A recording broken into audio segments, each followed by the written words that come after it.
Você já reparou que em Gênesis capítulo 1, a Bíblia fala de uma porção seca no meio das águas? Por que isso? Vem comigo, vamos examinar isso de perto.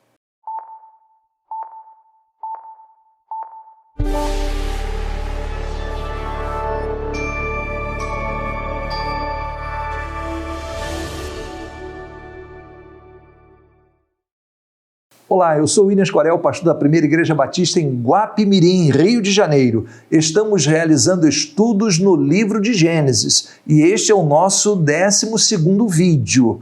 E eu quero fazer a leitura hoje de Gênesis 1, de 9 a 13. O terceiro dia diz assim: E disse Deus, ajuntem-se as águas debaixo dos céus num lugar e apareça a porção seca.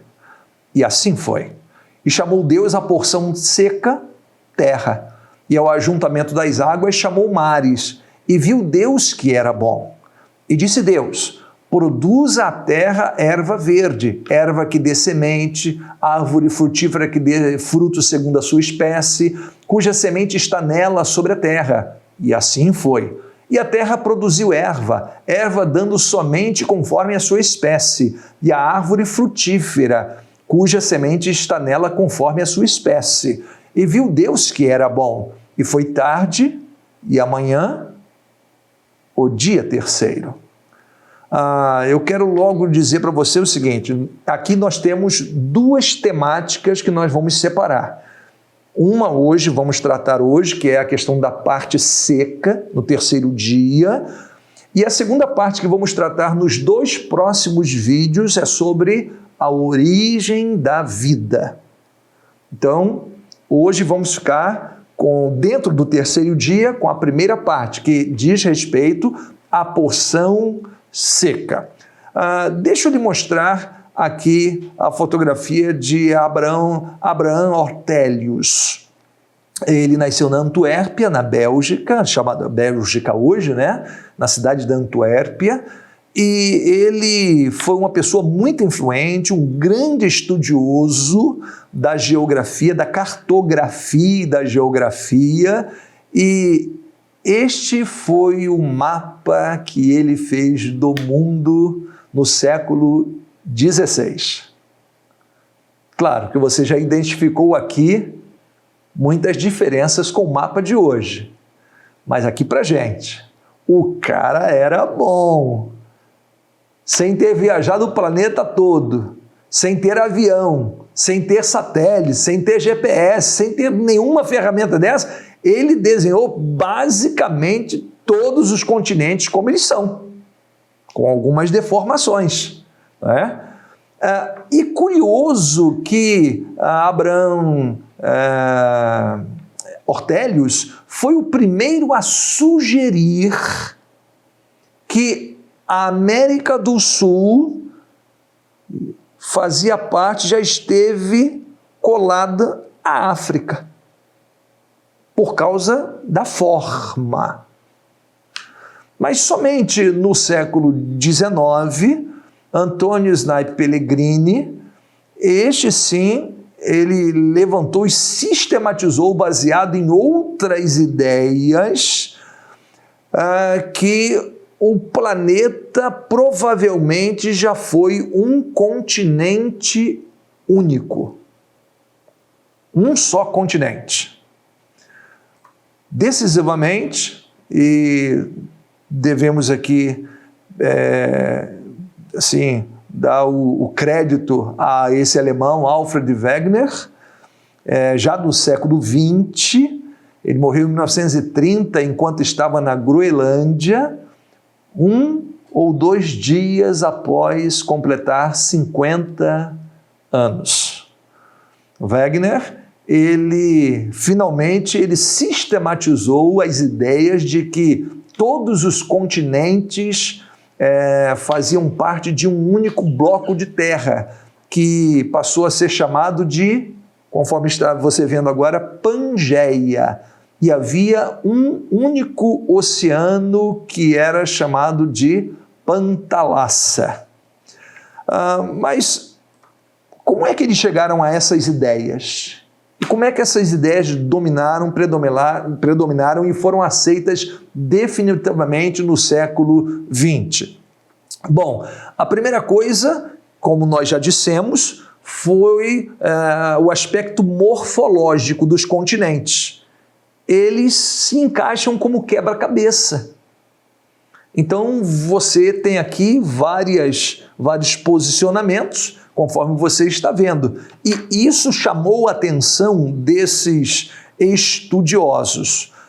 Uma outra questão que fez-los também perceber que todos os continentes formavam um bloco só de terra foi a paleontologia, porque começou-se a observar que muitos fósseis de animais que estavam em um continente também estavam no outro continente que a este era ligado. Então, a paleontologia começou a oferecer no mundo todo esse tipo de argumentação. Terceiro, o argumento paleoclimático.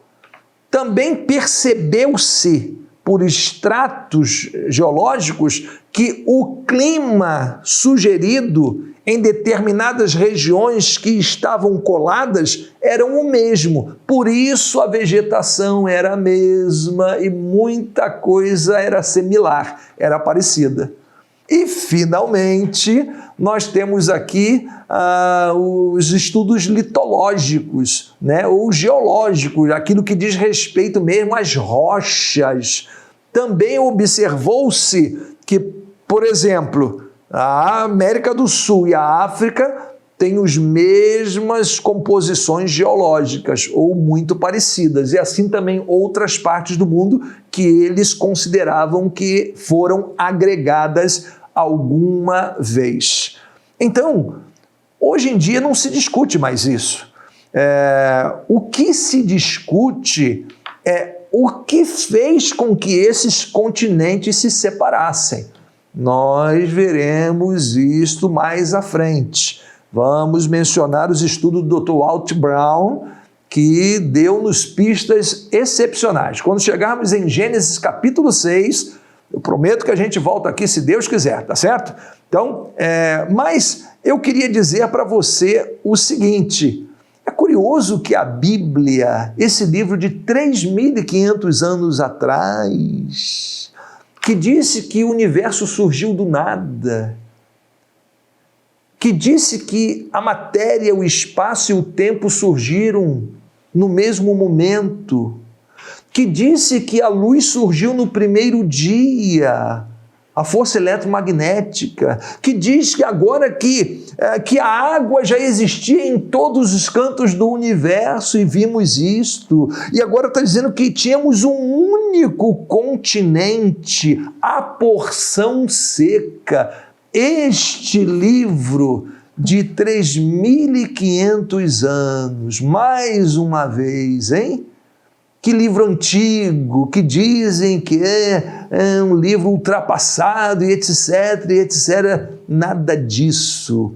É um livro verdadeiro porque é palavra de Deus. Você está lembrado do que eu disse no primeiro episódio, no segundo episódio? Tudo que é histórico deixa rastro, vestígio, que podem ser analisados mais tarde. E é exatamente isso que está acontecendo. Hoje a ciência do século XX, século XXI, pode examinar, tem as ferramentas para fazer os estudos, para os exames e chega à conclusão daquilo que a Bíblia já fala há 3.500 anos. Mas quero terminar aqui com Gênesis, a leitura de Gênesis 10, 25, que diz assim: E a Éber nasceram 2 filhos. O nome de um foi Peleg, porquanto em seus dias se repartiu a terra, e o nome do seu irmão foi Joctã. O que significa se repartiu a terra? Alguém fez uma cerca de arame farpado, seria isso? E separou o seu lote? Há quem diga que foi no tempo do Gênesis capítulo 10, depois do dilúvio, depois da Torre de Babel, ali pela Torre de Babel, é que os continentes definitivamente se separaram. Quem sabe a Ásia da América, o Estreito de Bering, talvez tenha submergido com os descongelamentos constantes da era glacial que provavelmente se seguiu ao dilúvio e ficou soterrada. E não houve mais condições de contato entre a Ásia e a América. Há quem defenda essa ideia. Para a gente pensar, para levar para o cantinho, para pensar e para pesquisar um pouco mais. Então, que Deus abençoe a sua vida. No próximo encontro, se Deus permitir, nós entraremos na segunda parte desse terceiro dia, que é o surgimento da vida, vida vegetal. Como foi isso? Como a vida surgiu?